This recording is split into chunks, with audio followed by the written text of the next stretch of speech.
వాగు లోపల ఉంటాయా కోట్లింగాలు? ఎలాగ తెలుసు? నాకు నేను పోతా. మీరు అక్కడేనా ఉండేది? అక్కడ ఒక హౌస్ ఉంది ఏంటి దూరంగా ఉండేది? ఎవరిది అది? వాటర్ టౌన్కి పంప్ హౌజా? మరి టెంపుల్ కింద నుంచి వస్తున్నాయి కదా వాటర్, అదేలాగా? అదే కదా మహత్యం, కోటిలింగాలు అనే మహత్యం దాని గురించే కదా. అయితే ఆ గుడి కట్టారు కదా, గుడికి కిందకు ఉంటాయి ఆ లింగాలు. వాటర్లో వాటర్ ఫ్లో అవుతూ ఉంటుంది. అది 360 రోజులు అవి వాటర్ వస్తూనే ఉంటాయండి. ఎంత ఫ్రెష్గా ఉన్నాయి వాటర్ అసలు. కింద దేవుడి దగ్గర గుళ్ళో నుంచి వస్తున్నాయి కింద నుంచి, కానీ పైన ఎక్కడ చెరువు లాంటిది లేదు. బా ఆ పక్కన బావి ఏంటి పెద్దది? ఆ బాయే మేడం ఊరికి సప్లై, వాటర్ సప్లై. విలేజ్ ఉంది కదా ఇక్కడ, ఇల్లందు తాలూకా. అప్పుడు 65లో బ్రహ్మానంద రెడ్డి మినిస్టర్ ఉండే, పార్గల మినిస్టర్. ఆ టైంలో దాన్ని కట్టారు. అప్పుడు కట్టారు. 65. అబ్బో, చాలా కాలం అయింది. అది విలేజ్కి కొద్దిగా ఇటు వస్తారా, బండి వస్తుంది.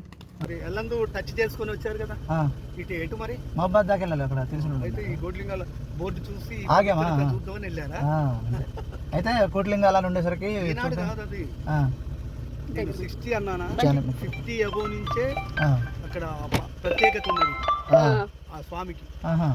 ఆ తర్వాత భక్తులు మనలాంటి వాళ్ళందరూ కలిసి ఆ గుడి నిర్మాణం చేశారు.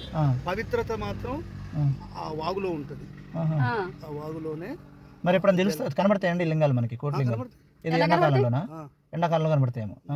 నెక్స్ట్ పవిత్రమైన చెట్టు ఉంటుంది, దానికి పూజా ఫలం ఇచ్చే చెట్లు ఉంటాయి ఆడ. చూసిండ్రో లేదో మీరు? ఆడెవరు లేరా? ఉంటే కరెక్ట్గా తిలికింపజేసేవాళ్ళు కదా, భక్తుడు రాలేదు. 50 ఇప్పుడు నా డేట్ ఆఫ్ బర్త్ 52. 50 నుంచి కూడా ఆ స్థలాన్ని భక్తులు ప్రేరేపిస్తూ ఉంటారు.